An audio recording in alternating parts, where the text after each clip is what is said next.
Prometne novice. Ceste so veliko bolj prazne, kot so bile nekoč. Vsaj en pozitiven učinek korone. Druga pozitivna novica pa je, da nas kmalu čaka spremenjen način plačevanja cestnine. Po 13 letih lepljenja vinjet na naša vetrobranska stekla bi uporabniki slovenskih avtocest letos decembra vendarle lahko dobili prijaznejši in bolj ekonomičen sistem elektronskih vinjet. Ja, dejansko je minilo že 13 let, odkar smo uvedli vinjete. Čas kar beži, ko se zabavaš, kaj? Oziroma, ko ne rabiš stati v vrsti vsakih 30 kilometrov.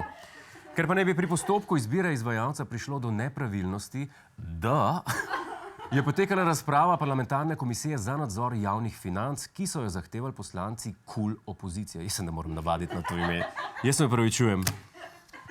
A lahko tem ljudem nekdo razloži, da obstaja pravilo, če moraš sam reči, da si KUL, pol ziher nisi. Ima pa to pravilo seveda izjeme, ker jaz sem drugače kar KUL tip. In kaj točno najbolj KUL opozicija očita nadzornikom razpisa? Opozicija Valentinu Hajdinjaku, prvemu možu Darsa, očita predvsem to, da naj bi Dars tolikokrat spremenil razpisne pogoje, dokler posla ni dobil slovaški SkyTool. Nadzornikom razpisa torej očitajo, da so tolikokrat spremenili svoje zahteve, dokler ni ostal samo en ponudnik. Državni razpisi potekajo torej enako, kot prepiri z ženo. Tudi tam moraš tolikokrat spremeniti svoje zahteve, dokler ne ostanejo samo še njene. Kako točno pa se je država odločila med ponudniki, je pred komisijo pojasnil minister za infrastrukturo Jernej Vrtovec. Bi bila še vedno bivša vlada na oblasti, bi bil izbran na škodo davkoplačevalcev oziroma denarja Darsa nekdo, ki je 17 milijonov evrov dražjo ponudbo. Torej imamo tukaj tako vrečo, na njej piše 15, na drugi 32. In prejšnja vlada bi se začela za vrečo, na kateri piše 32. Me je všeč, kako je pokazal, kako vreča zgleda. Neka okrogla vreča, čudna. Čisto enostavno, torej, dve vreči sta, ne? Se smo videli. Tako ena, druga predvidevam, da je ista. In mi smo zbrali tisto, na kateri je pisal manj. Pametna poteza. Edini problem je, da se je izkazal, da izbrani ponudnik slovaški SkyToll nima vseh navedenih referenc. Pričemer pa primerjava z vrečami še vedno zdrži. Ne? Minister Vrtovec je namreč dejal le, da smo vedeli, kaj piše na vreči, nikoli pa ni trdil, da smo vedeli, kaj je dejansko v njej.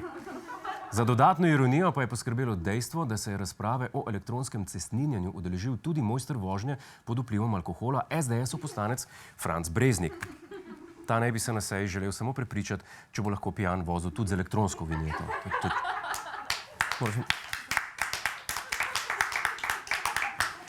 Poleg novega avtocestnega režima bomo Slovenci deležni tudi novih kazni za prometne prekrške. Sveža raziskava je namreč razkrila nove podatke o slovenskih voznikih. 4 ure, 11 lokacij, 1482 voznikov, ki uporabljajo mobilni telefon. To je rezultat najnovejše raziskave Agencije za varnost prometa, ki so jo izpeljali v okviru akcije Varno brez telefona. 1482 voznikov je uporabljalo telefon. A to pomeni, da obstajajo ljudje, ki med vožnjo ne uporabljajo telefona? Jaz tega ne verjamem. To je ziher mit. Tako kot ženski orgazem. Photoshop. Ker je telefoniranje med vožnjo, oziroma bolje rečeno vožnja med telefoniranjem postalo preveč popularno, se bo kazen iz obstoječih 250 evrov dvignila na 500 evrov in 3 kazenske točke.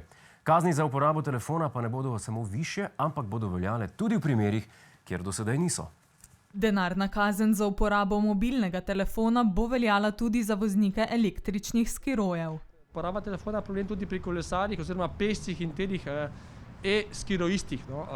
Tukaj to še mogoče to še večji problem. Ja, ugotovili so namreč, da če hkrati telefoniraš in voziš električen skiro, zgleda preveč kretensko. Preveč kretensko, da bi lahko ostalo legalno. Če mene vprašate, bi moral dobiti kazen že, če voziš električen skiro. Brez zamere, ampak če moram tako zgledati, da bi kam prišel, sem rajš doma, sorry. Hej, to je naš YouTube kanal, klikni na ta gumb in se naroči, da boš na tekočem. Polajkaj pa nas tudi na Facebooku in na Twitterju, pa na ulici, pa na kakšnem javnem WC-ju.